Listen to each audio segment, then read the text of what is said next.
Okay, I'm back with Abigail Shrier, everybody. Welcome back to Walk-In. Welcome back to Walk-Ins. Welcome. I feel like it's been way too long. It has. I mean, it's been too long since a podcast, although, of course, I get to see you fairly frequently. I just feel like I've been begging you to come back on to talk about kind of all of the I mean, since you came on so early when you put your last book out, I don't even know if you had done I anyone's didn't, podcast. I didn't just come on early. You were the first podcast I really did. I mean, you were one of the first few who was brave enough to have me on. It was not bravery. I was just like, "You need to write this book, please." And now ever since, everything in your book has been, jumped the shark entirely. And I wanted you to come back on and talk about it, but you were very clear about the fact that you were working on this book for like 2 years, your new book, Bad Therapy, right? Yeah. Yeah. Well, I changed the thesis in the middle, so it added some time. It's There it such a cool is. cover. Oh, thanks. It was designed by an amazing graphic artist, Pablo Delcon. I love it. So how did you decide can you talk about how your thesis changed? Sure. So I started the book with a question. This rising generation that I'm raising 3 kids in, had went through no World War, no Great Depression, but they seem to be in serious psychological pain. And I wanted to understand why. And when I started with the book, I actually sold it thinking it had to do with the way they had been raised. Maybe they'd been raised so gently that it didn't make them tough enough. I mean, what was it that made them so susceptible and so vulnerable? And that was my thesis when I started. But I'm an investigative journalist, so I change, based on the evidence. And I thought when I started, I knew that this generation was getting a shocking amount of therapy. I mean, 40% of them have been in therapy, 42% has a mental health diagnosis, but we're still talking about less than half. So I thought, well, okay, I know therapists make a lot of mischief, but that can't be it. But then when I started looking into what was going on in the public schools, I realized there have been significant mental health interventions that look a lot like therapy. In fact, I would argue there's a lot kind of group therapy going on in public schools, virtually every public school at this point, and have for over a decade. And I started realizing that the most popular parenting books were also written by therapists. So I started realizing that what I call bad therapy was being crop dusted across the entire generation. Yeah, it's everywhere, and now on social media, it's everywhere. You see, like this weird I actually just saw I don't know if you follow this guy Shedler on Twitter, but he was just posting right before I logged in to talk to you about how if you wanna be popular on as like an Instagram therapist, because he's always talking about TikTok and Instagram therapy that all the kids are absorbing, and he said, "If you wanna be popular, tell them that they're not wrong and that they're a victim, and you'll There get thousands of followers on social media." Right. I didn't even mention that, but that's a great point. The amount of therapy that's being offered to kids over social media. I mean, these kids are so soaking in therapy that when they drive past their old, elementary school, they say, "Oh, I have PTSD" when I drive past that. And they I was seem to thinking about actually your think. book. Yeah. Yeah. I was thinking about your book because I was in the midst of reading it and getting ready for this interview when I don't know if you saw that video that went viral last week. It was kind of like the character of the week. This girl on TikTok did a video about her trauma. It was a funny trauma. She's a screenwriter. She's young. She's probably 23 years old. And she said, "Tell me about a funny trauma. My dad Oh, quit my dad left the family to become a breakdancer." And then he responded in his Bitcoin shirt, and it created this whole. It was an interesting discussion around it. But what was fascinating to me was just how loosely she used the word trauma. right. Right. I mean, none of course, my book, and, I would never deny that there are profound traumatic experiences or that there is something called PTSD and it's very real and it's very, very difficult to deal with. It's really profound if read about, in my case, or talk to, soldiers who've gone through it. But Mhm. the idea that because you were dumped, you have PTSD is both trivializes PTSD, but more importantly, it can talk you into a kind of sadness and exaggerate your symptoms, right? Whatever your Mhm. anxiety, your depression. I mean, a good way to exaggerate them is by focusing on them and making them sort of an organizing principle of your life. And unfortunately, a lot of the rising generation are doing just that.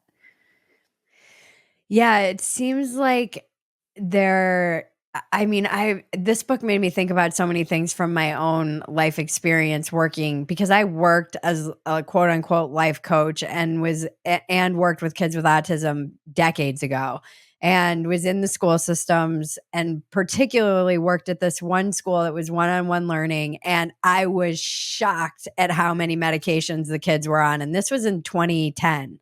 So it was almost 15 years ago. Wow. And they were on 6 meds each. And this is when I first started hearing about like this, 11-year-old boy would say, "Oh, I'm on medication." I'm saying, "For what?" And they'd say ODD, which is oppositional defiance disorder, as you Yeah. probably know. And I'm like, "Oh, so you're an 11-year-old boy? Like, what are we doing? Why are we Right. medicating kids for being kids?" Yeah, we're psychopathologizing the human experience, unfortunately. I mean, normal ups Mhm. and downs. And this is, of course, to say it again, this is not to minimize people who have profound depression. These are some of the hardest things to live with. Profound, major anxiety, anxiety disorders are horrible. But um, encouraging kids to focus on, reify, and exacerbate the normal, shyness, nerves, worries and fears and even sadness by calling it a mental disorder is not helping them. Yeah, tell me about this word that you use a lot in your book, iatrogenesis. Is that how you say it? Yeah. So iatros is apparently the Greek word meaning healer. And Mhm. iatrogenesis is when a healer or a doctor or a physician hurts in the course of treatment, right? And the important thing to know, and this is I talk about this in the book, is that any intervention with the capacity to help, anything efficacious can also harm by definition.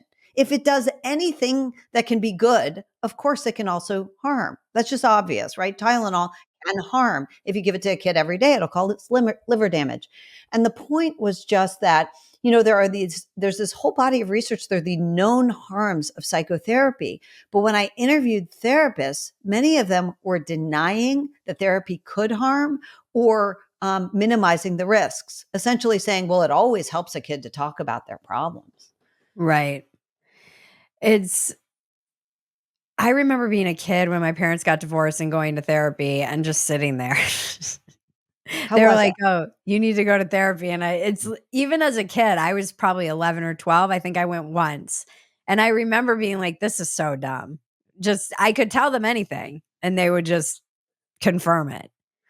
Right. I mean, remember that the last book I wrote, Irreversible Damage, the teen trans epidemic was largely encouraged by therapists. And a lot of Mhm. these people were not activists. Some of them were well-meaning therapists who would sit with a young girl and just say, you know, now that we're done talking about your mom, tell me about your gender. How are you feeling about your gender? And it was encouraging girls down a very dangerous path. Yeah, it's interesting to think about how I joke a lot. One of my favorite refrains is "Bury that shit deep like the greatest generation," and I was on the Ask a Jew podcast recently, and we were talking about, like, the benefit of repression, which is something you actually talk about in your book. It's not Yeah. good to focus on being depressed, and that line that really stuck out to me was one of the experts you were talking to who was saying, oh, the sign of depression is overtly talking about your feelings like this, feeling these feelings of depression or something like that. It was really, you said it was very elegant in the book, and it really was. So Yeah, I'm he butchering said it. yeah, no, that's exactly right. So rumination, focusing on your past pain or suffering or bad experience is not only a symptom of depression, but it can increase and even cause depression. So encouraging kids in the habits, as they do at school all the time, as parents do, to talk about their pain, to rehash their injury, never saying to them, you'll be fine, shake it off. Remember, they used to Right. tell us that? That was actually really helpful in most cases. Now, not when you had a broken arm, but when you have a scratch, being told you're fine, go back to the field, and keep playing, helps a kid get over a minor, Yeah. injury. And if you tell a kid to focus on it, well, all of a sudden it makes it worse. And that's Yeah. what we're doing with emotional injuries. Oh, it's wild being a parent right now. The stuff that I get from, corporations who are trying to sell me stuff, but even they always have all these blogs and it's all about like gentle parenting and Yeah. affirming your child's dignity and, and like allowing your child to have their own idea. I got one just today and I was thinking about your book. I'm like, this shit is everywhere. It is oh, I should find it. Hold on. It was because I was like, this is hilarious because I'm not a gentle parent at all. I'm definitely one of those parents that's been saying no to my child from the time that she was like, she's 2 and she hears no all the time. And people will be, you can see people sometimes like, oh, our kid doesn't Right. hear no. I'm like, what? Yeah. I don't even know how to do that. Right. Neither do they, by the way. And yeah, but you're right. It's all being encouraged by mental health experts. They unfortunately they really do feed on parents' insecurities. And they tell them, you don't know what's best. You can't say no. You can't do what your parents did. Instead, you meet the child at eye level and you ask them what they're feeling and you affirm whatever they come up with. And guess what? It produces misery in children.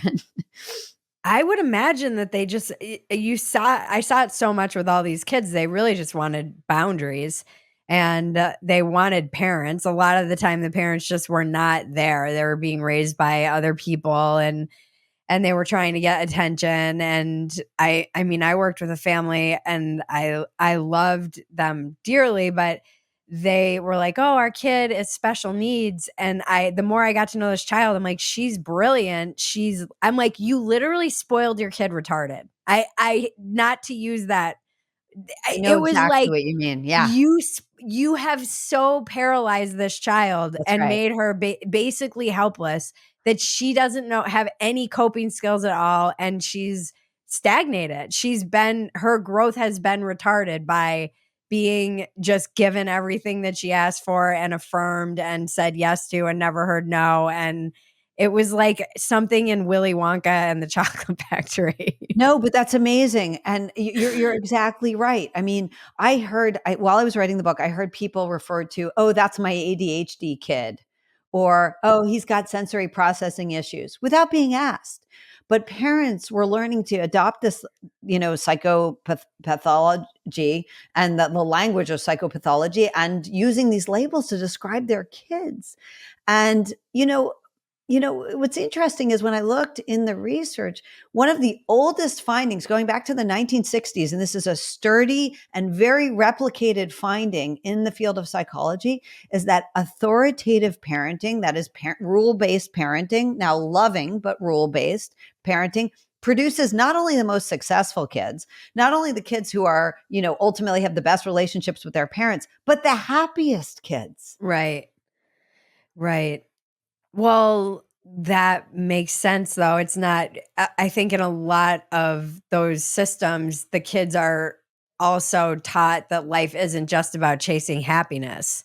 It's Right. like, well, we've talked about this before, you and I just as parents, like we came up and it was, I heard life isn't fair millions of times in my childhood. Yeah. Millions. I don't know the kids these days.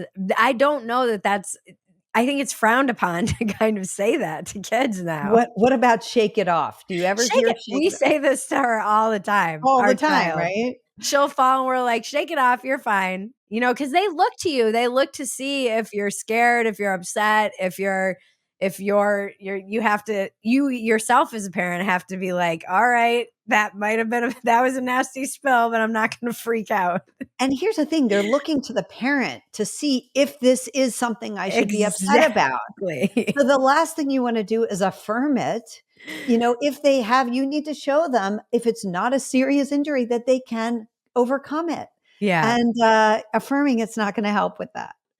Yeah, so there's so much to this book, and once again, I think you're just right over the target on so many things Oh, because thanks. they're one of the did you watch all the Facebook hearings that or the hearings Yeah. about social media? I Yeah. was getting so mad, and I think you were one of the few people who was calling this out, if I recall.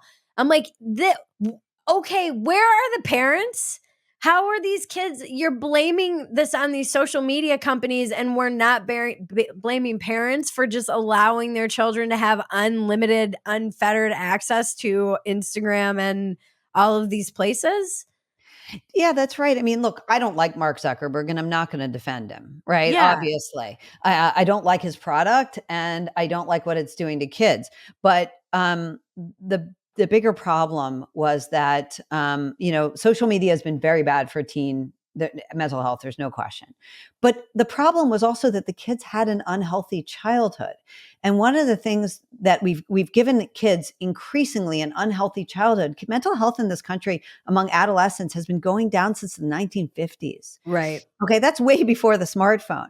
And one of the reasons is that mental health experts convinced parents that they couldn't exercise their own authority and couldn't trust their own judgment.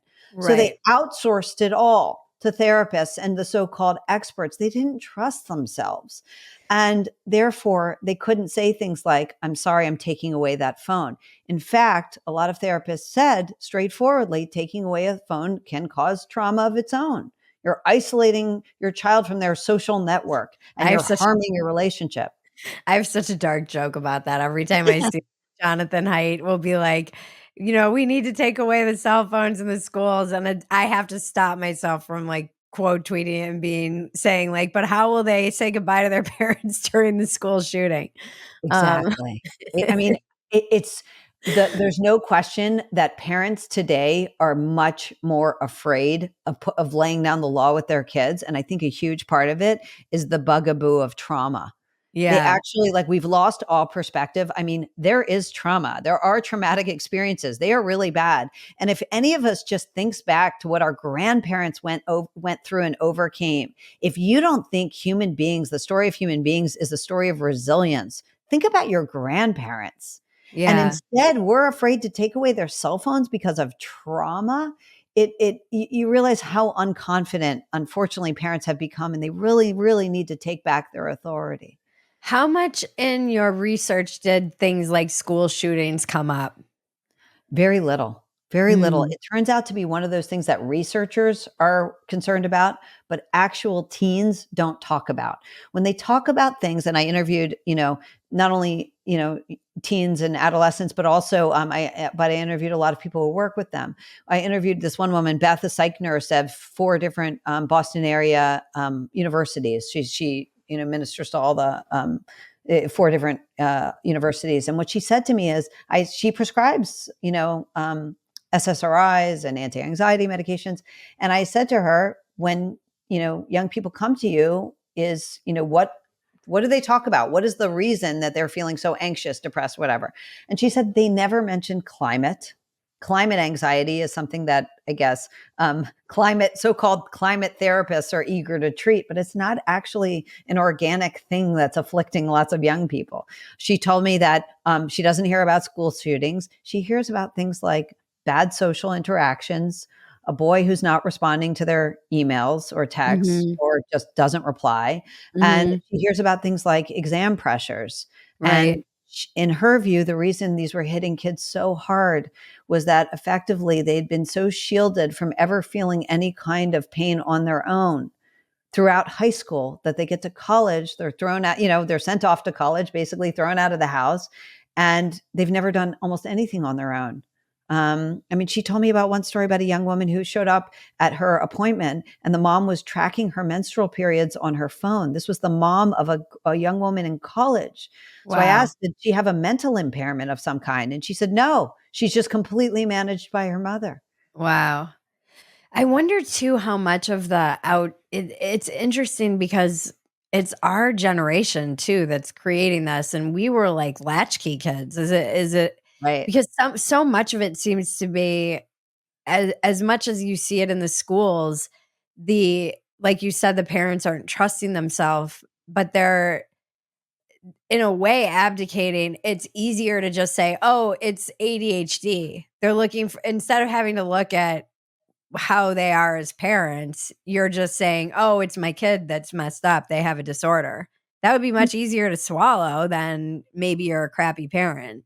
I mean, that's exactly right. Look, you and I are the exact same age. We're both born in 1978. And, I always think about the movies that made a huge impression on me as a teen. And, aside from, Ferris Bueller's Day Off and Principal Rooney, I also think about The Breakfast Club and the fact that it's just really uncool to our generation to punish kids.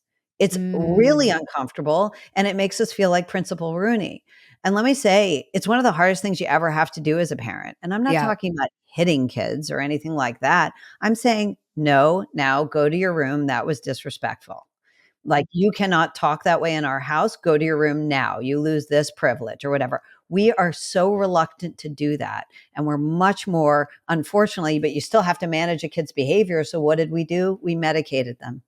Yeah, the things that people said to me when they found out I was letting my daughter cry it out. Oh, the, like, shame that was cast Right. upon me as somebody, though, it's like, "Just let her sleep in your bed, just and it Yeah. was, I had to just, I'm like, "This is for her. She needs to Right. sleep. She needs good sleep. She doesn't sleep well when she sleeps with us. Nobody sleeps well." I mean, we tried everything because she had colic, so it was tough from the get-go, and then when we were sleep training her, she was not one of those kids that took to sleep training, like, everyone's like, "Oh, it's 3 days," and we did extinction, it didn't matter. We tried, she just was defiant. And finally, she got better and better. And now she sleeps 11, 12 hours through the night, which is so good for her brain and development. And when you read about how important sleep is for these kids when they're developing and these young, but I had to be like, this is the first. Jaron and I would talk to each other, and he'd be like, put your headphones on and get on the Peloton, whatever it takes, because I know physiologically it's very hard for you to listen to this, but this is like being a parent. We have to do things that are uncomfortable, but they're good for her. And it was really like the first test of, can I allow myself to be uncomfortable knowing that this is better for her, because no one was sleeping and she wasn't getting good sleep, and now it's like that child can sleep 11 hours straight. I mean, I love that story. It's a perfect story because, of course, what Jaron said is totally right. And the thing that I tell parents to ask themselves is you have to ask yourself the question that we're never asking, which is, will this make my child stronger? Hmm. Not, is it going to upset her right now? So, in the book, I talk about bad therapy. And what is bad therapy? Bad therapy is something that makes symptoms worse or introduces new symptoms to a child or teen. And one of the biggest things that school counselors are doing and therapists are encouraging is that we let kids out of their responsibilities, right? Oh, you don't have to take untimed tests anymore if you have math anxiety. Not a severe condition, not dyslexia, a little math nervousness. We let them out of their tests, right? We tell them they don't have to hand in their homework. Well, guess what? What does that do to a child? It makes them more afraid to take a math test. It's funny too. I was thinking so much about when I was reading your book, my own experience growing up, because it and the long term effects what of that had on me, because I had a parent after my parents got divorced who basically excused everything for us because of the chaos that was going on in our house. So it was coming actually from inside the house, where they would say, my my mom would say, like, "Oh, there." I think she felt guilty about a lot of the chaos, and then she would kind of write us a note to get out of school. So, and it Right. drove my dad. He's like, "They should be in school, they should." So we learned it was something, and I still see kind of the effects of it, just in an overall sometimes lack of what I see as discipline or follow through. But it took me years to really undo giving into my feelings. You talk about like the action versus state. Yeah. The action versus state. So state they psychologists have found that if you're action oriented, meaning you're focusing on the task in front of you, you're much more likely to complete it. But if you focus on your state orientation, you're much less likely to climb the mountain. And And unfortunately, yeah, I was definitely trained in that kind of state orientation. right. And I know from personal experience that it has been something that in adulthood I've had to basically retrain my brain to not be like that, to show up no matter what, to follow through. It doesn't matter how I feel. It that once that training is there, it's really undermining. I could have easily leaned into it and been like a victim Yeah. for the rest of my life, but that's not a happy, healthy way to live. And I love what your dad said too, because, we think of letting a kid off the hook as compassionate, but actually a kid who's living in a life of chaos, high expectations give that kid a chance to meet them. Right? Mhm. It's very hard to hold kids to high standards when you see that they've gone through something hard. The easier thing is to say, "Oh, you don't have to go to school. You don't have to turn in your homework." That's fine, but one day that kid's gonna have to show up for a job. So have you helped that or hurt it? And unfortunately, not enough, people are asking that question. Yeah, it's something to really seeing how I'm lucky my siblings are all, like, such old school parents.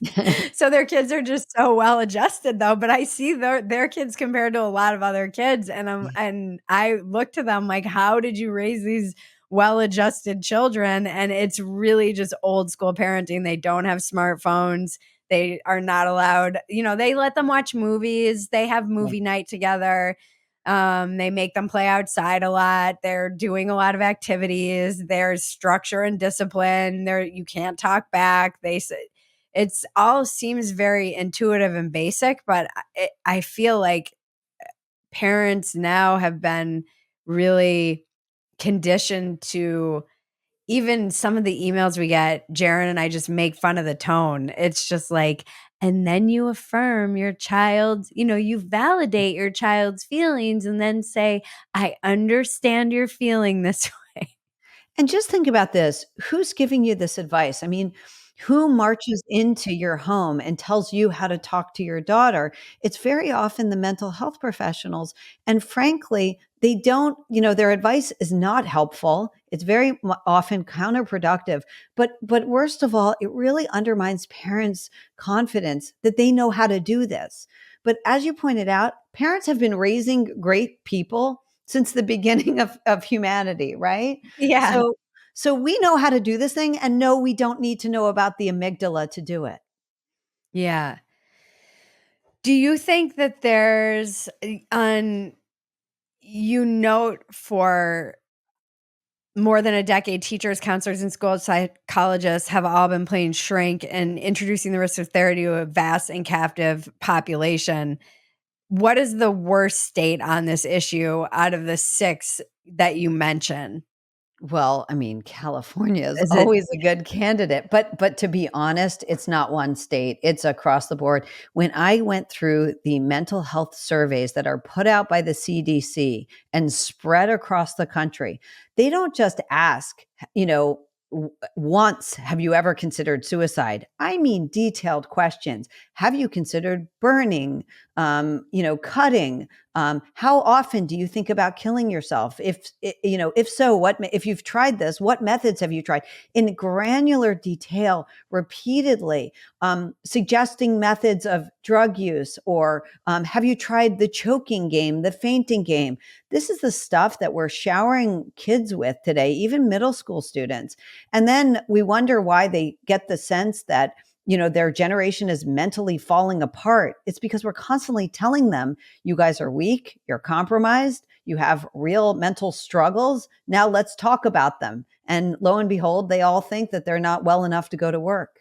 Yeah, but it's also a I mean, I've gone down these crazy rabbit holes on YouTube. It's like a badge that they wear with pride now Yeah. too, and we live Yeah. in such a culture where victimhood is currency. If you're just kind of an average kid who's looking for status, now because our status system has been so inverted, your husband actually said something to me once that stuck out so much to me, just about the general vibe of the world and that we live in this moral upside down.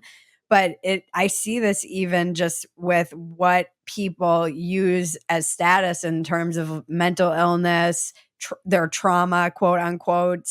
There, all of these things that I don't think you should live in shame with and hide, but it's almost like it's gone to the pendulum has swung in the other direction. Yeah, I think it has. I mean, I interviewed this man at Harvard Medical School as a psychiatrist and a professor named Arthur Barsky, who is a world expert in what they used to call hypochondriasis. They now call it illness, anxiety disorder or somatic symptom disorder, but it is being a hypochondriac, right? Oh, I've beat this. Oh, wow. Okay. So right. So I want to talk to you about it. It's a real thing, and it's not about It's a imagining real your thing. pain. It's not about imagined pain, and it's not about being weak. It is hyper It's attention. OCD. Right. It is hyper attention to the normal pains we all feel Yeah. until that pain grows and gets more. It really does get more severe. And if we make it into an over organizing principle, meaning we organize our lives around it, then it's almost impossible to beat. And It's debilitating.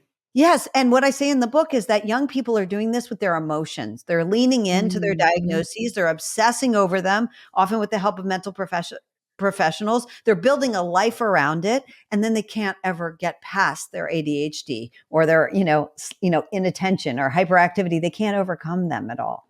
I beat it on my own with no because I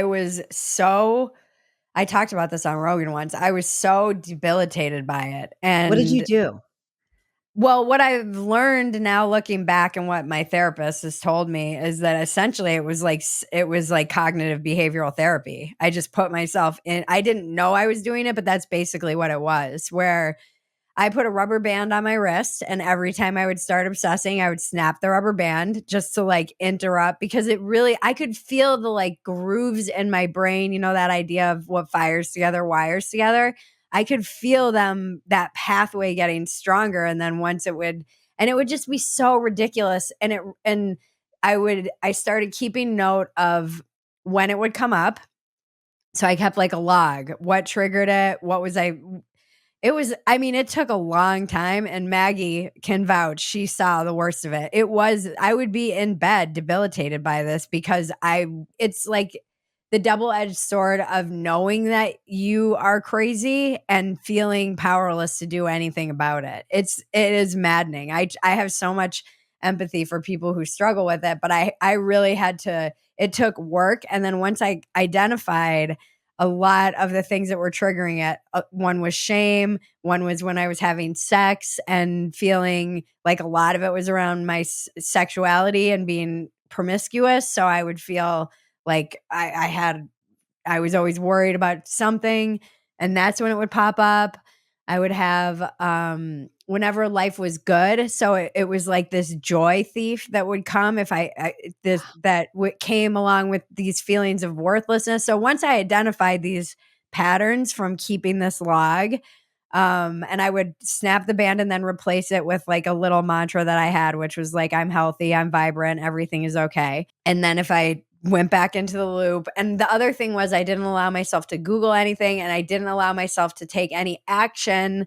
Like I would be like, there's something wrong with my lip, for example, and I would want to go look, and I would not let myself go look because the action would reinforce this belief, and I would get into it was psycho, like truly debilitating mental. It felt like true mental illness. And um honestly, some of the most, I was like, I can't live like this. It really was like self-harm induced, like suicide inducing. Like if this is going to be my whole life. And people wanted to medicate it, but I was like, I don't want to medicate this. I don't want to just put a band-aid on it, because it seems like kind of popped up out of nowhere. And so I felt like it wasn't something I had always had. And then I replaced it with a mantra. I started seeing a therapist to start talking about the underlying reasons that it came up. I got sober.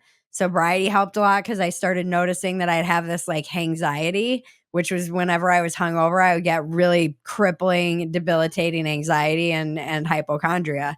And slowly I named it. I like named this voice. I gave, which sounds kind of crazy, but I knew that it was uh talking to me in my own voice, but it wasn't a healthy voice or even sane. It was like this, I just gave it this kind of crazy personification. Beazle is what I called it, because it was like I felt like I was like, oh, that's just Beazle being crazy. Um, because that is the crazy thing about true depression and true when you're in those places, true anxiety, true depression, it's talking to you in your own voice. You know, people who have experienced like true debilitating depression, it's telling them that they're not, that voice is saying you're not valuable.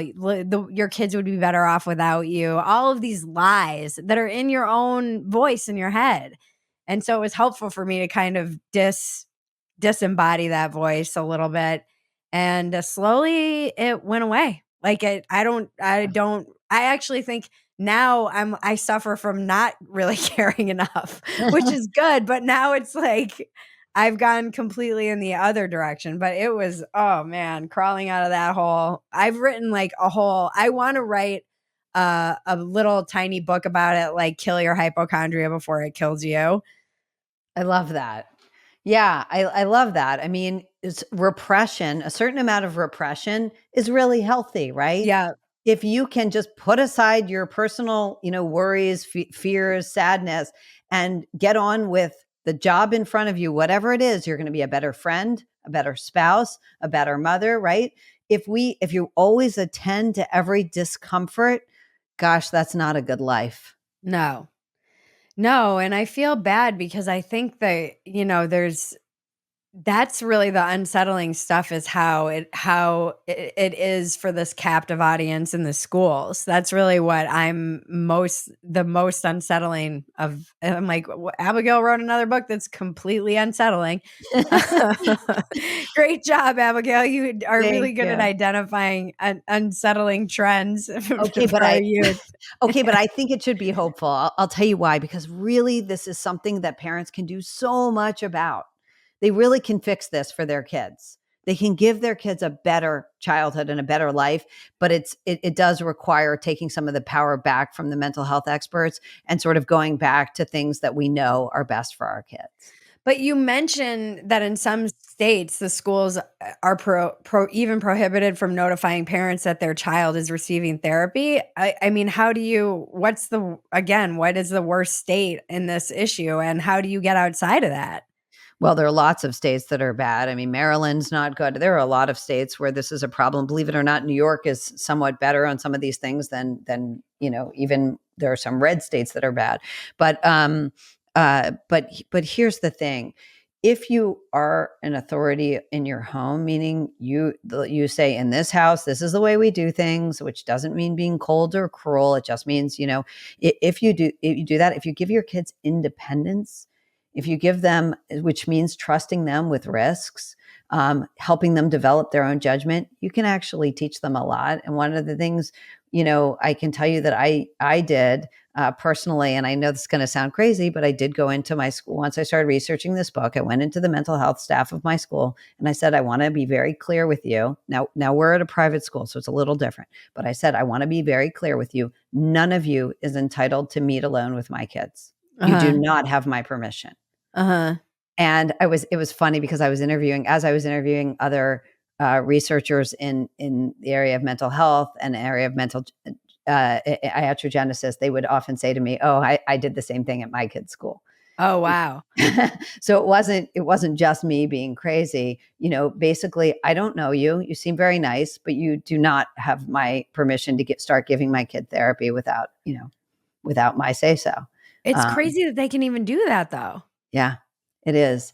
I And mean, what do yeah. you do if you're a parent and your kid is in a school where where they don't even have to tell you? I think one of the things is, and this is the same thing I dealt with in the, the trans identification, epidemic, is that you Mhm. tell parents to tell their kids, in this home, we believe, and you be really clear about passing on your own values. If you think that the, mental health professionals in your school are focusing way too much on bullying, on the bugaboo of bullying or hurt feelings, if you think that's an unhealthy way to go about things, then you got to tell your kids that. You have to tell them what you believe, not just expect the school to give them good values, because it won't. You really have to be proactive. Do you think that there's a state that's doing the best job of making sure parents have agency? It's a good question. I haven't, there are states like Maryland that have particularly aggressive laws for leaving your kid alone, for instance, in Connecticut. So those aren't good. So if you look up your own, I'm always afraid because state laws are so easily changed. It's worth Yeah. looking up an individual state to see, at what age can I leave my kid alone, but to be honest, we always did it. I mean, we really, I know once I started researching this book, I realized how important independence and risk taking. That doesn't mean I get to dye my hair whatever color I want. That's not going to help your kid long term. But I walked home from school by myself. That actually, or I walked home from the bus stop by myself. That actually will help your child long term in all kinds of ways. But it helps them self regulate. It gives them a feeling of efficacy in the world. Yeah. I can do things for myself. That's so good for self-esteem. We don't do enough of it in this country. But giving kids ability to take risks and learn what they can handle, well, they're going to go off one day much better able to calibrate risks after they've had some experience with them. It's scary even as a parent. Oh, it's so scary. It's I so mean, scary. I had Lenore Scanavion and we talked, she's the She's the whole, greatest. like, the best, but I she love was her. talking Yeah. about how, because I was asking her, I'm like, I don't know exactly how to do this as a parent, and she said, "You both do it together, you allow them to take a risk, and you have to take that risk too." That's It's right. just In fact, for when you've got a kid who's anxious, the best treatments, have been to treat the parents with anxiety for their I anxiety, saw not that in your book. yeah. I mean, why? Because very often the parents are passing on their anxiety to a child. And let me tell you, let me just confess, I hate letting my kids walk home from the school, the bus stop. I hate it, especially my little girl. I hate it. I don't do it because it's comfortable for me. Mhm. I do it because I'm trying to make my kids strong, and I know Mhm. that if I want them to be happy, they need to be strong. Yeah. Yeah, so it is, I get it. I can see how you would wanna bubble wrap your kid, Yeah. more than I think I ever understood before having a kid. Now I really, and I'm s yeah, just working against that All the time, I'm sure. I all the mean, time. yeah, I mean, especially because we're having fewer kids, right? So you have Mhm. one child and you think, "Gosh, this is my only shot. I really need to bubble wrap her." But the truth is for your one child, you want her to feel competent in the world, able to handle herself, because the truth is if all you're trying to do is protect her from anyone hurting her feelings, good luck.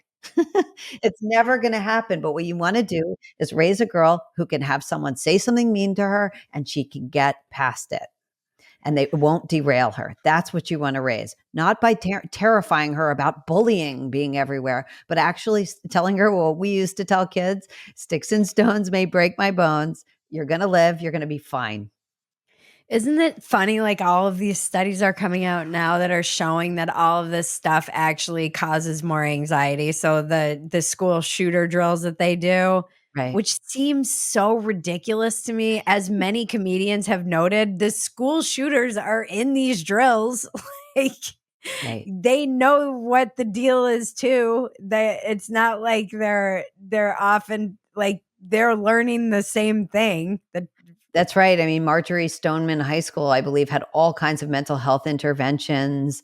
And Nicholas Cruz, the shooter, was assigned a shadow.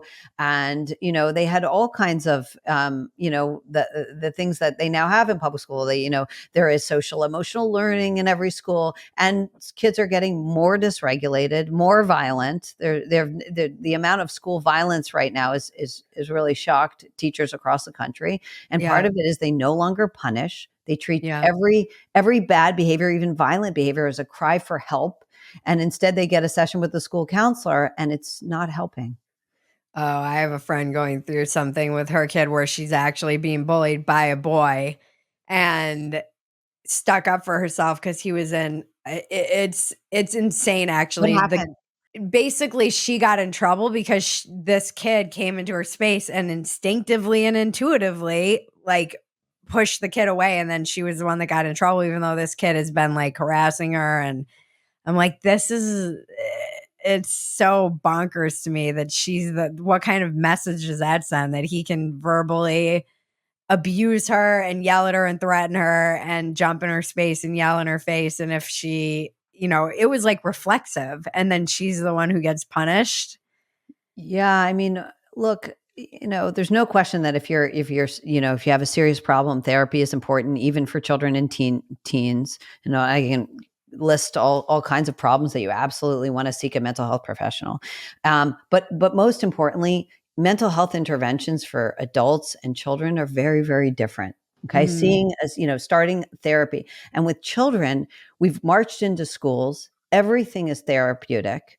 So, and therapeutic is fundamentally amoral, right? We don't pass moral judgment. So, a kid that gets in that girl's face and pushes her, we don't treat him as badly behaved anymore. We don't punish him. Instead, they call it restorative justice. But essentially, what they do is they go in and they try to have essentially a therapy session where each one talks about what harm was done to them, and including the bully will say, well, you were provoking me, and they each share their feelings. and These kids are, like, and then 9.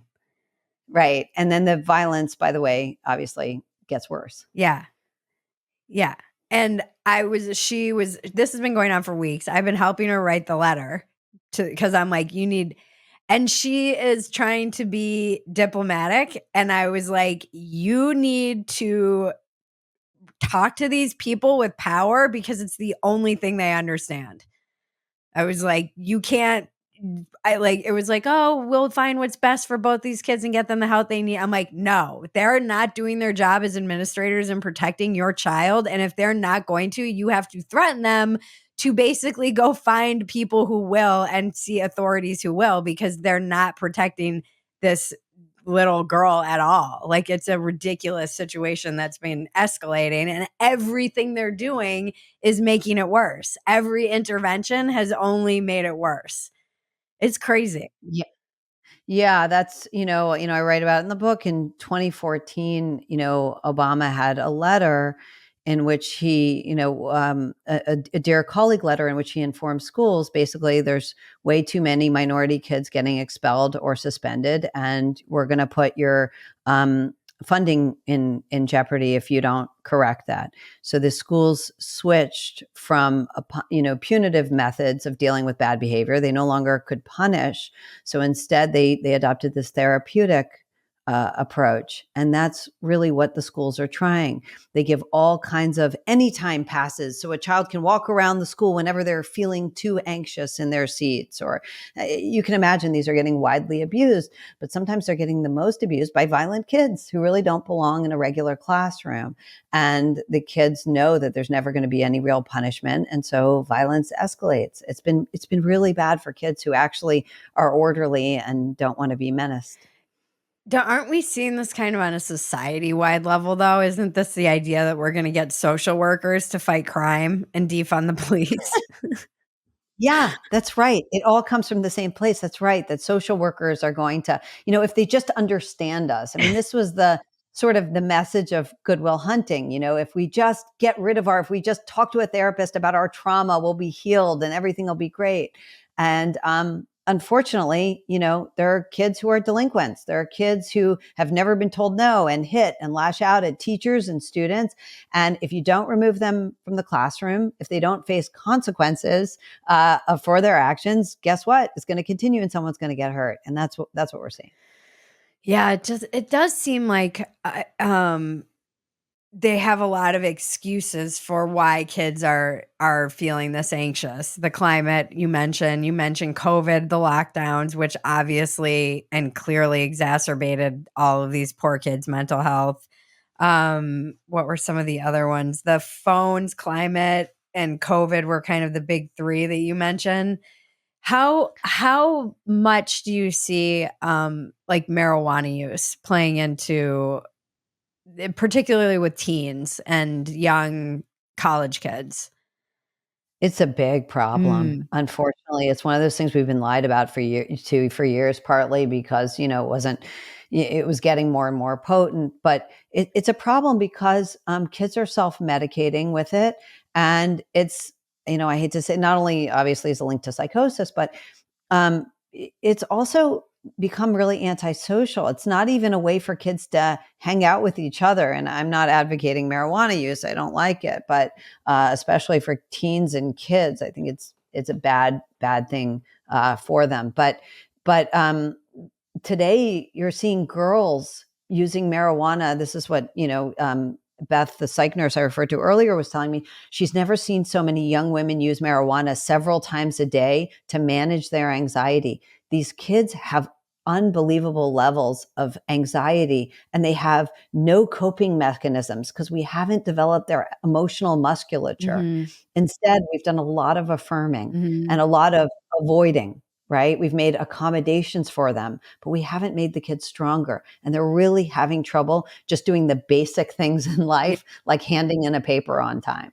I mean, I was a big stoner, and I was getting increasingly more and more anxious as the weed got more potent. And I do think they'd be surprised at how quickly a lot of that anxiety goes away once they stop smoking weed. I think that the weed now is so strong, and you think you're using weed to manage your anxiety, but I actually felt like it exacerbated my anxiety, if not caused a lot of it. And I was smoking weed from the time that I was 12, 13, pretty much all through high school regularly, and definitely all through my 20s just to cope. And it was the hardest thing I've ever had to quit. And I've quit everything. I've quit Wow. drinking and heroin and cigarettes, and I mean, Wow. literally everything I've had to quit. And definitely the hardest one was weed, because I think it's the most insidious, and it's the most, um, like it's very socially acceptable now, and it's medicinal, man. So there's this idea that it's medicine, and there is something, the effects of it, if you're abusing it, aren't so obvious like with alcohol or hard drugs.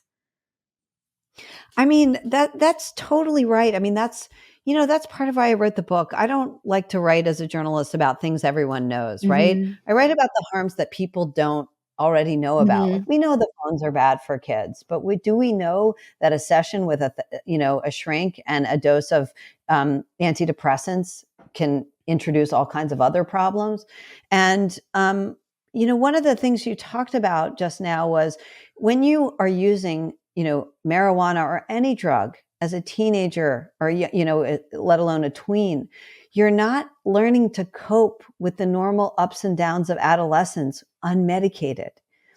And that's so much worse than starting an antidepressant as an adult.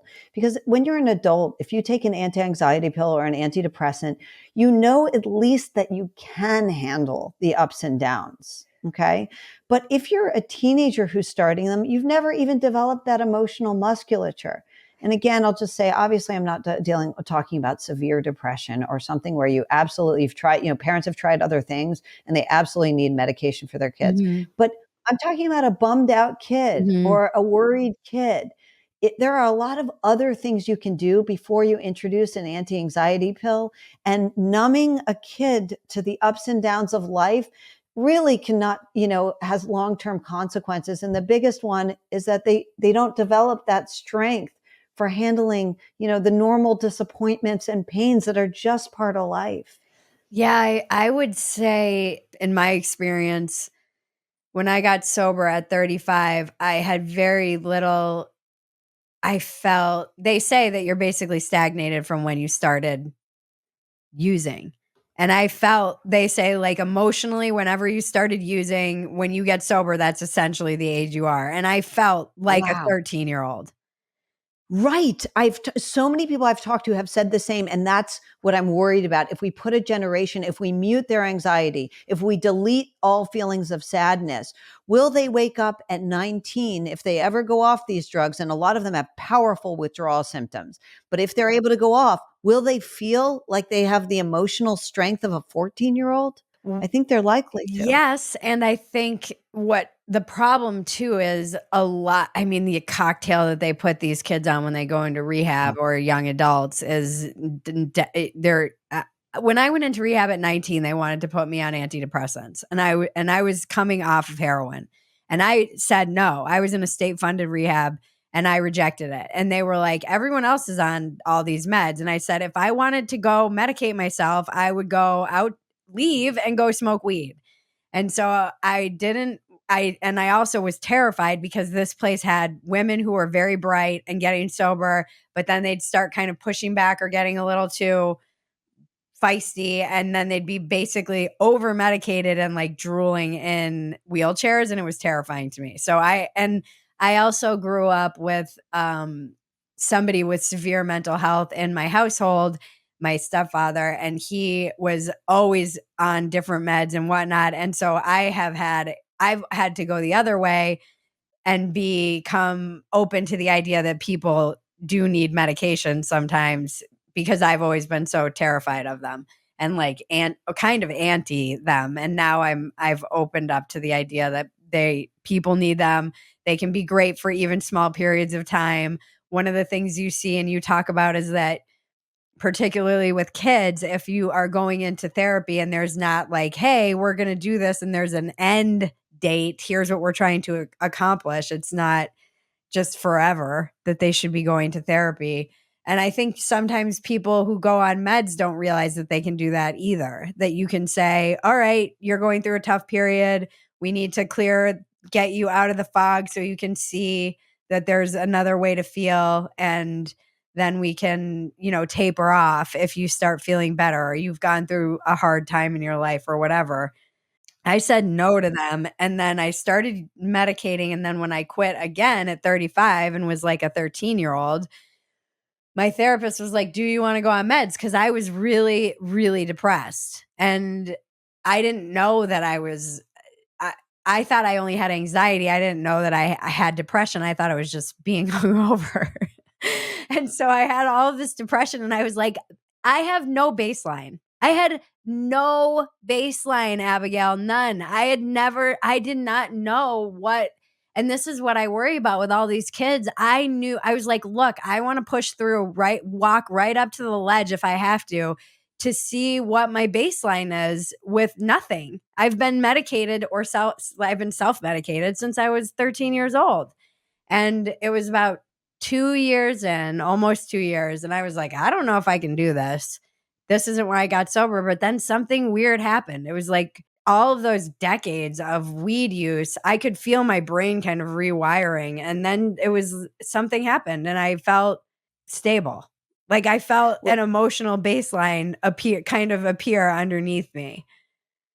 Well, I'm dying for you to write your memoir. As you know, Yeah. I always ask you to do this because you are one of the strongest people I've ever met. But I want to tell you something, and this is what I learned from evolutionary psychologists, because it dovetails with what you just said, and that is that anxiety and depression exist for a Yeah. reason. They're adaptive, Mhm. and some amount of them are good for us. So let Mhm. me give you an example. They come with benefits. Now, I'm not talking about debilitating, suicidal depression or anything like that, but some amount of these things. Anxiety helps us perform better. Yeah. We perform better, but we may even make clearer memories. We might remember our first kiss. It's possible that we remember it so clearly because of the nervousness that Right. preceded it.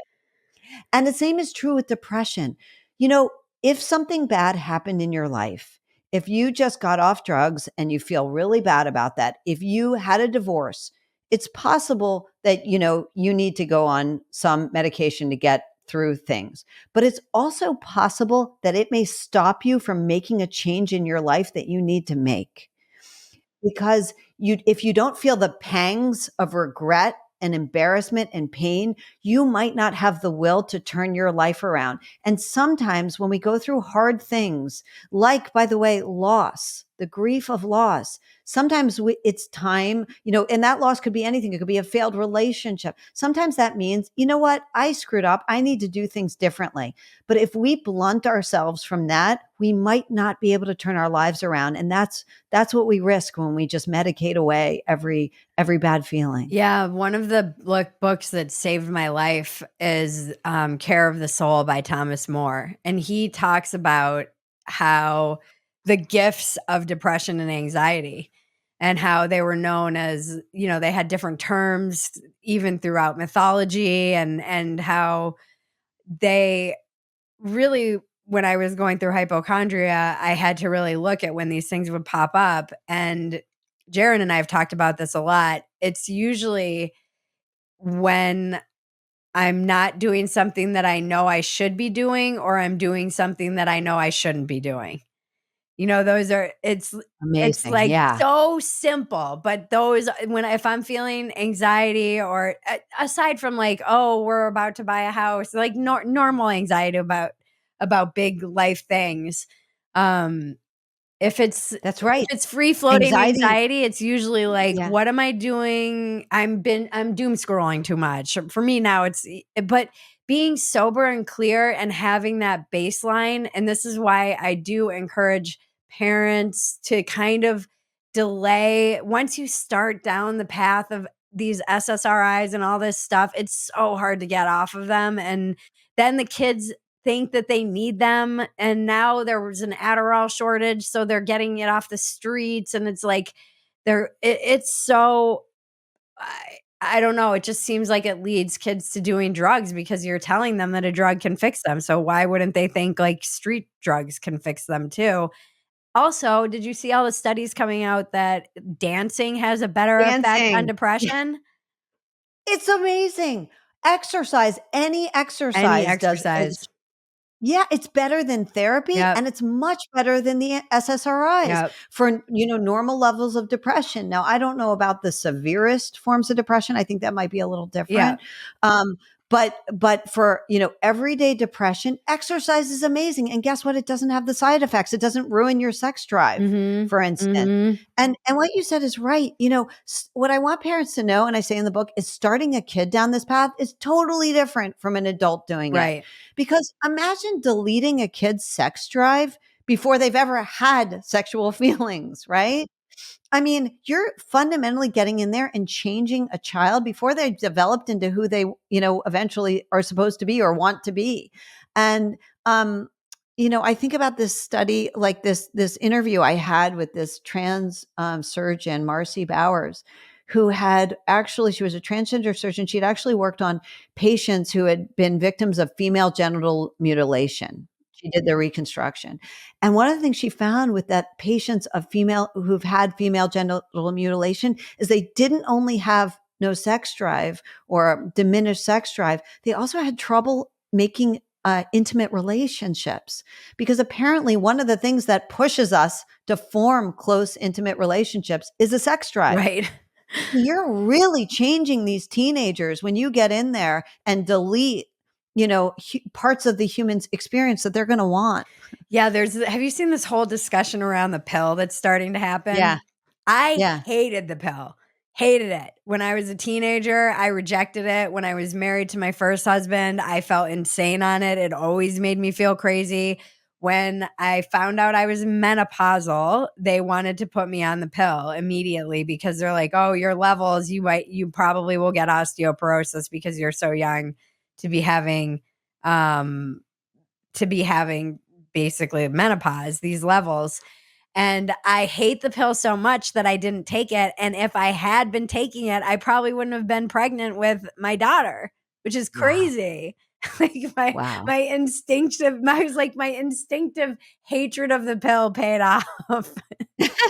Well, there used to be this old-fashioned, presumption against, these invasive medications, which was if you don't need it and you can get along without it, try that first. Mhm.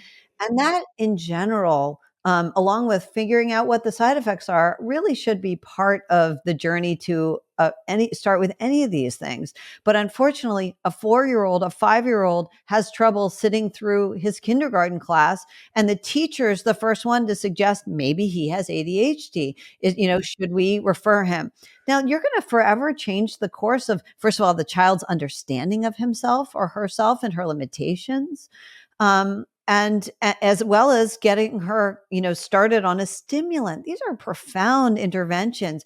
And really, we should be much more wary of them than we are. What was the most surprising thing that you learned other than your whole thesis changing? What really surprised you in reporting and investigating this book? Well, one of the things that surprised me was I talked to this wonderful, she heads this woman who heads the emotions lab at Georgetown University. Her name is Yulia Chentsova Dutton, and like a lot of my favorite people I interviewed, that she was an immigrant to America, so she could sort of observe our crazy culture from a certain remove, which I always like. And one of the things she told me was that in Japanese kindergartens, I love this story. In Japanese kindergartens, they create spaces for the kids where the adults can't see what the kids are doing.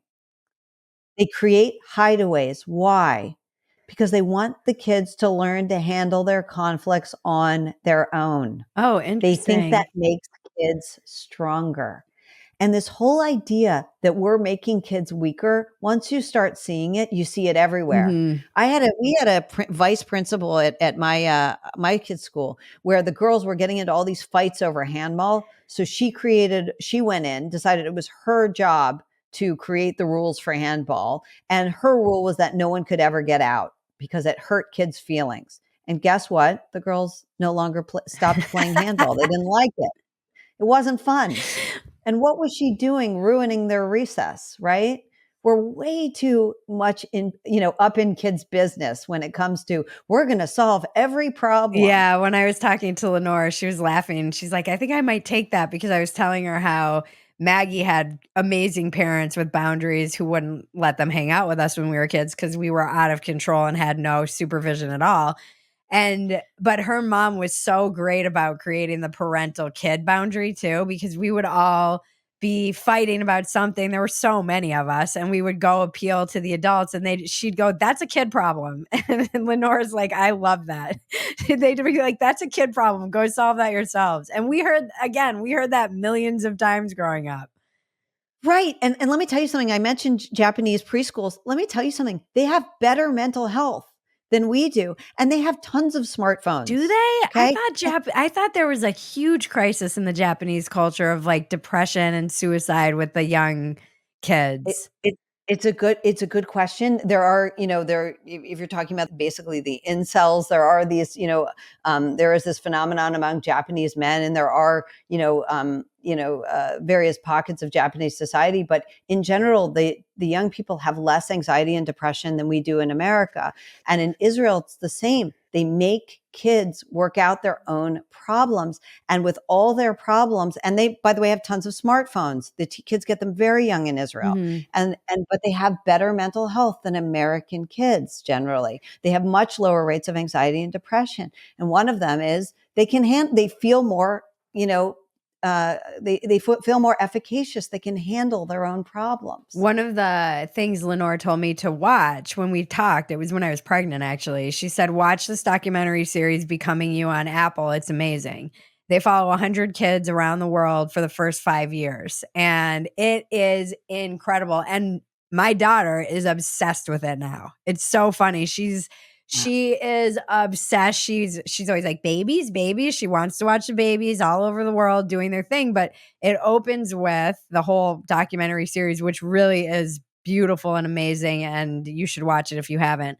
It's on Apple Plus. In Japan, they have the first errand, which is they let the little 3-year-old go walk to the sushi. I mean, it's a high trust society, so different, but the 3-year-old, and it's this routine that they have in Japan where they do an errand by themselves at age That's 3. right.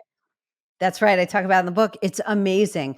There's and there's great psychological research to back this up. Kids who have independence, a certain level, they're able to take risks and achieve something in the world, feel great about Mhm. themselves. Mhm. And whether it's handling sharp knives or on their own or, running an errand for you, that is actually really, really good for them. Yeah, the 3-year-old kids and they're these little Borneo stilt people kids, they are handling machetes at age 3. And they can. Kids can do amazing Yeah, things they if we can do if we help amazing them. Yeah, things. amazing. Yeah.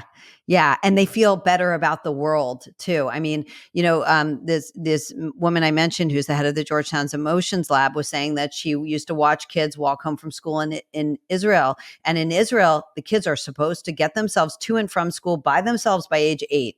It's basically it's very much part of the culture. And one of the things she noticed when she would watch them, she was doing research, is that they would have these conversations. Tourists would ask them how to get somewhere. They would go into a bakery and buy themselves some bread. They were learning how to get along in the world on their Mhm. way back to and from school, and it makes them stronger. Mhm. Yep. And we need to do that. We really need to do more of that in this country. Yeah, what is your after this book, as you've had time to sit with it, what are some of the things that really stuck out to you? You know, what do you think we can do? Do you feel like this is a trend that will kind of burn out? Do you think it's getting worse? I think this is, I'm more optimistic about this than a lot of things in American Oh, life good. because parents are completely devoted. They're pouring more hours into their kids than any prior generation. We're getting miserable results in terms of, the mental health of young people. And we know we need to make a change. And I think there's a highly motivated group of parents and we can absolutely make a change. And also, we know what's best for kids. We've known it for generations. Ask anyone who has raised good people to adulthood. I'm not talking about the mom of a 5-year-old who loves to give advice. Okay.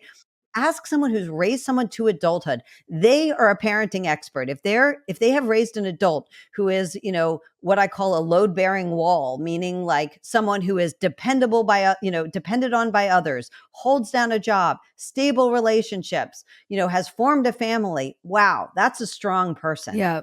That's a person that we wanna build in this country. We know how to do it, and we need to go back to doing it. Yeah. Do you think are there any states that are limiting as much as possible school teachers and counselors' ability to play shrink to the students? Not that I'm aware of, and I would be wary of trusting it anyway. I mean, Mm. I interviewed this wonderful teacher, I call him David in the book from Texas, and he was telling me, well, he started by telling me, "Just so you know, all that CRT, the stuff they outlawed in Texas." I said, "Yeah." He said, "The teachers undermine it left and right. Right. They don't care." And I think that's fundamentally true. We have a lot of activists in the schools. We know that. And they believe their job is to liberate a child from his or her parents, and certainly from the parents' values. They really want to get in there and save the child from the parents' values. So, parents have their work cut out for them, but they're totally up to this task, which is pass on your own values to your kid. Make sure that they know them before someone else tries to convert them to something else. Is there any, like, legislation that's been proposed?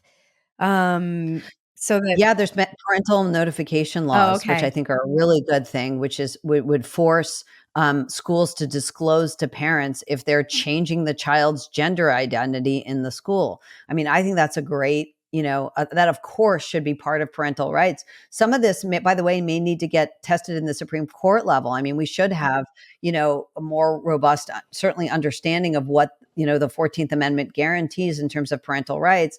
But I think a lot of it just requires, parents to stop trusting the schools to the degree that we did and get more involved in, passing on like I said, our own values and our own belief in what's right for our kids. You don't start a kid, you don't allow a stranger to diagnose your kid if you don't think there's anything wrong with him or her.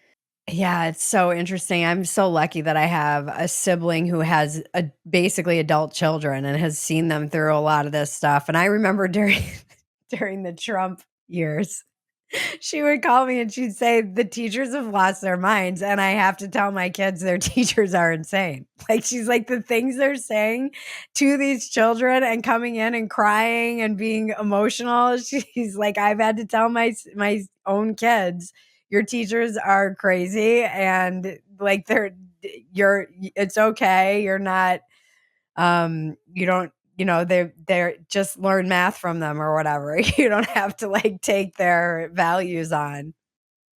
Yeah, I mean, there's this amazing piece of research that came out. Jean Twenge, who I interviewed, I profiled for the Wall Street Journal. She's the generational researcher, and she came out with this book called The Generations in the last year. And one of the shocking findings in the book was that boys from liberal families had more mental health problems in terms of anxiety and depression. They were doing worse than girls from conservative families.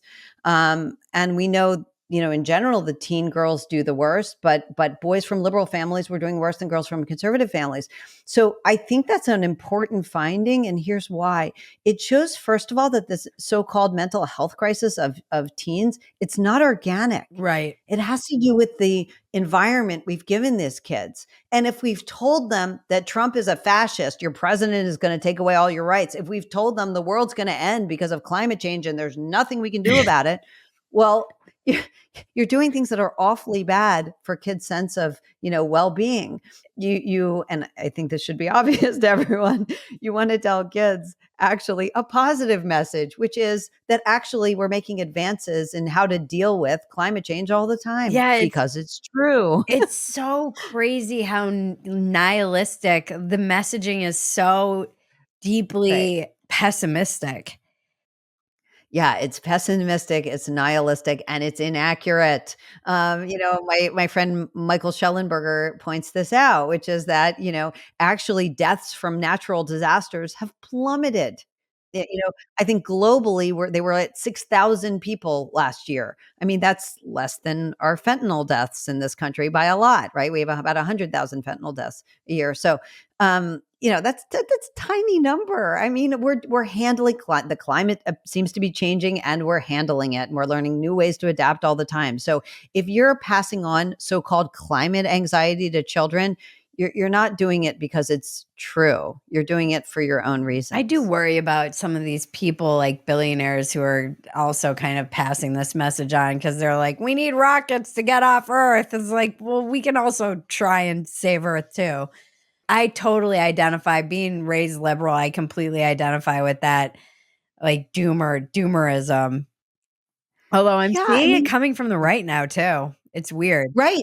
That's exactly right. It's not really a criticism of liberalism per se. It can absolutely, you're seeing doomerism on the right, and that's going to produce just as bad results. I Mhm. mean, you know, uh, this shouldn't surprise anyone, but I guess it does, that you have to give kids hope, right? You have to give kids a sense that they can do things in the world, that they don't need to ask you before they do everything. Actually, you've raised them with good values and good judgment, and now they're totally able to handle their surroundings, their environment, their squabbles with their friends, even a mean thing that was said to them, they can handle it. And if you do that, you're setting your kid on a course for not only success in life, but happiness. The interesting thing of how we've kind of allowed the locus of control to be Yeah. externalized, that's something that does feel like over just a generation has happened. What do you attribute that to? Other than I, I is it just therapy? I think therapy has a big, big Yeah. part to play. It's one of the most classic, side effects of therapy. So let me tell you, external locus of control, of course, is when a person feels that the state of their world is beyond their control. They can't do anything to improve their own circumstances. And one of the biggest differences between millennials and the rising generation is that millennials actually had an internal locus of control in much higher numbers. They actually believed they could improve their circumstances. Gen Z believes it's hopeless. They can't do anything. Mhm. And this is one of the biggest side effects of therapy, is, so-called treatment dependency. The idea that I can't make a move without consulting my therapist or another adult. I don't feel I can do very much, right? This inefficacy, that's another classic, iatrogenic effect of therapy. And so we're seeing a generation that feels it can't do. I'll give you an example that shocked me. This teacher, David, that I talked to, that I mentioned he's a Texas public school teacher. He's been doing it for decades, and he teaches orchestra. And one of the things he told me is that recently he took his best orchestra students to something called All State, which is like their, the top music competition. And the boys were all lined up with their clip-on ties, asking the teacher to help them clip on their tie. And the mom turned to him. He was sitting there with a mom, and a mom turned to him and she goes, "These kids are pathetic." And he was laughing, but he's like, "You can't figure out how to clip on a tie?" Like they acted like the 5-year-olds, Yeah. right? They have such a profound sense of I can't do for Mhm, myself. mhm. And that's absolutely one of the things, all the way back to Christopher Lash. And since we've been noticing about therapy, which is that it often, unfortunately, can make people feel like they can't handle their own life on their own. Mhm. Yeah, I'm very lucky because my therapist she's Dutch, so she's not Oh, yeah. traditional, and she's also very like she just has a very she's exactly what I need. She knows when to be kind of the she knows when I need the soft touch, but she also knows when it's like uh she has no problem being like, "No, that's a bad idea," or like, "No, you need to like get out of your self pity." She's very like hardcore a little bit. Well, that's the hard work of therapy at its best, Mhm. right? But the problem was with a child. The child very often did, or teen didn't make the decision to be there in the first Yeah. place. So they don't want to be there. Yep. And the therapist has to pander to them, right?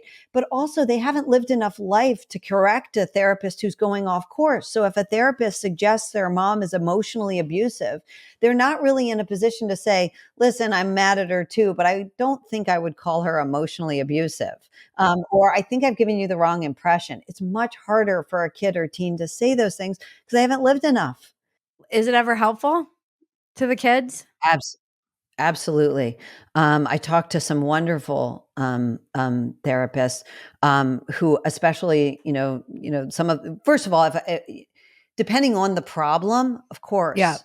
Um, but I talked to CBT therapists, cognitive behavioral therapists who do incredible work with phobias, helping kids overcome phobias, bedwetting. But there's also a place for psychodynamic therapy, even for teens and adolescents who are really suffering. But if a kid is suicidal, if a kid has anorexia, there's no Yeah. question. You get them whatever help they need immediately, Mhm. right? But sitting a child down to explore their anxiety with a therapist can introduce harms, Mhm. right? And it Mhm. can put a kid down a path. And I'm not saying never do it. I'm just saying before you undertake any intervention, you have to be aware of the risks. And you have to make sure the kid really needs it because it can introduce, problems too, like undermining the authority of parents with the child. So how would what advice would you give to parents if they are going into a therapy with their kids? I would say if they feel that they have to do it, they can't stabilize the child another way, then you research the therapist like you would any surgeon. Mhm. You can't just say, "Oh, this seems like a nice person." I mean, the thing I learned from my last book, Irreversible Damage, remember, is that the most coercive and frankly just wrong thing ever said to parents was, "Would you rather have a live son or a dead daughter?" And who said it? It was the Right. therapist. It was very often the therapist who put this coercive lie to parents. Right. There's a lot of mischief being made by therapists today, and you just have to be careful. You have to be very careful, and you have to only do it with a patient or, a child or a teen who actually really needs it. I mean, it's honestly crazy that we trust therapists ever again, and I say this lovingly because my husband is a therapist, after the whole recovered memory thing. That was crazy. Right. I mean, because the mental health experts are out there saying right now, we're the solution. Mhm, There isn't enough therapy. mhm. Well, the rising generations had more therapy by a long shot than any previous generation. They have the most diagnosis, they're on the most psych meds, and they're suffering the most. So the idea that they are somehow the solution, that's not how it works. The problem is supposed to go down with treatment, not go up. The biggest things too I've seen in a lot of my like, now that I'm in the mommy world, which is insane, there's like, the food therapy is a big one. This is a big, big one that I didn't even know was a thing, but I didn't realize how many people were having issues with their kids eating, like, eating at Yeah. all. Food avoidance, right? This is a perfect case of iatrogenesis, therapeutic iatrogenesis, therapists making the problem worse, right? Parents are learning to affirm and accommodate kids. That's the worst thing you can do. And then their, discomfort or their aversion to some food gets more pronounced. And, they sit with a therapist, the child does, and talks about it and talks about techniques to avoid certain foods or whatever it is, and the problem gets worse. And a child who's afraid of dogs can sit with a therapist and talk about her feelings of being scared of a dog, or she can do some exposure therapy Yeah. and learn that a dog is not a mountain lion, they won't kill you. Mhm, And there's no question which one's going to make the kid stronger. mhm. Yeah, I didn't it seems like it's rampant. It's crazy. I've seen apps for it, and I mean, programs, and these are little kids. They're already in therapy. They're Yeah, that's right. They're already in therapy, and they've got a problem that, you know almost didn't exist for our generation. I mean, we were told, "You're gonna finish that food or you can't leave the table." And lo and behold, we didn't like it, but we did it, and there ended up with far fewer kids, our generation, suffering from food anxiety, or, what they call RFID, the avoidant food restrictive disorder. Oh, yeah. I mean, it's wild. It's such a I don't it's funny because I see people, like, on the right usually, who have this kind of general lack of compassion completely for therapy, and will, like, bash, therapy in general, say that depression's kind of made up, and I feel like they can be just as harmful too, because they're what I've noticed as somebody who came from the left into right-wing media ecosystem is that there is a lack of help for people, and the idea that you just have to, like, pull yourself up by your bootstraps if you are suffering from depression. A lot of these guys are vets. A lot of the people are it's been interesting talking about this stuff on right-wing media, because some of the people I did one podcast in particular where the guy was making fun of my husband for being a therapist and anybody who went to therapy, and his audience, who happened to be a lot of vets, turned on him and was Yeah, like, "Oh, so PTSD is fake? Are you calling right. me weak because I have PTSD?" So there's a weird aversion to it on the right, and I don't think that's helpful either, because some No, people do need help. the biggest problem with, ridiculing all therapy is that there are problems with therapy, but they're not going to get solved if you so caricature the concerns that it turns everyone off. And very often, I remember I did one interview for my first book where, afterwards the host went off and started making these claims about what was happening to children that weren't accurate. And he was a right winger, and he thought he was on the same team as me, except he was saying things that weren't true, like, girls were getting hysterectomies Uh-huh. all over the place. Well, that wasn't true. Uh-huh. But they were getting, breasts removed at Right. very young ages, and without parental permission in some cases. So there were all kinds of things that were happening, but if you completely caricature the problem, unfortunately, you're turning so many people off from the real problems that are there. So yeah, I don't particularly think that much is helped by doing that. Yeah. Wow. It's an important conversation. I'm grateful you wrote the book. Oh, I think thanks. it's a discussion we have to have in the country because I literally have been saying this for like 2 decades.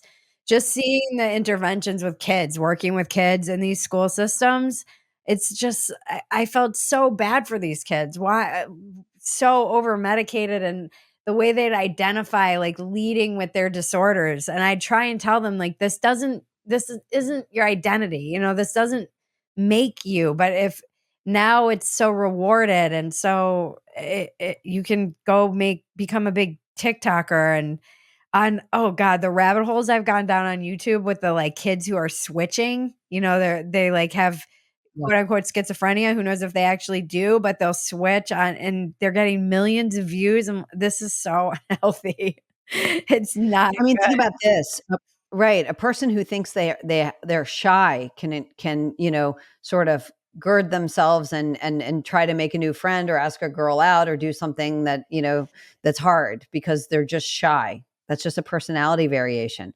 But a person with social phobia, well, if you have that, then only it implies that only medicine can fix you. Right. And that's just a very, very different situation for a young person's sense of efficacy in the world. Mm, wow. Well, I look forward to all of your interviews and seeing you, Thank and you. I am excited about this book. I know you worked so hard on it. How do you synthesize this much information? uh, well, I guess I see my job as as a journalist to make things fun for people. I don't want them to slog through. I hate reading studies, and I do not want anyone to read something that isn't fun.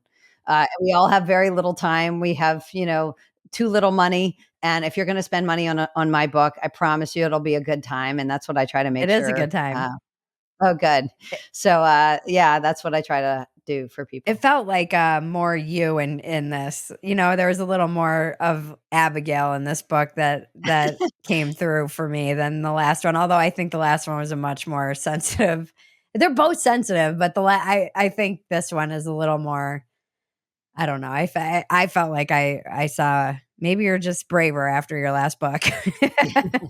This one was more personal to me. The last one was, I got to know some families who were suffering with this, but I didn't have any personal relationship to this particular, the trans epidemic. But this one is personal. I saw all of my, the kids in my kids' school were getting diagnosed. They were starting on all this serious medication as young kids. And I was worried, like, what is happening to them? Why are they falling apart? And I really wanted to try to help people find a solution. What is your biggest defect of character? To My defective character, Mhm. I'm incredibly impatient. I don't know if that's a character flaw or just I think I can be thoughtless. I don't think I think about, um I don't think I think about other people's feelings enough naturally. I mean, I think it's hard for me to sort of put myself in another person and consider their feelings. So I think I can be thoughtless. What is your biggest asset? I tell the truth. The truth fairy. That's right. Are you gonna get back to your truth fairiness now that you're done with Yeah, the yeah, book? yeah. I have to. Oh, where can we find you? Yeah, my Substack is The Truth Fairy, and Twitter, I'm just under my name, Abigail Shrier, And we can get bad therapy wherever books are available. wherever books are sold. Okay, thank you, Abigail.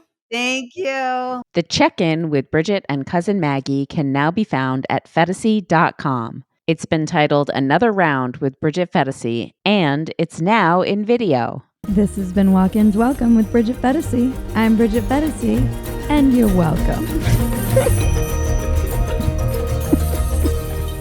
It's the dumbest line.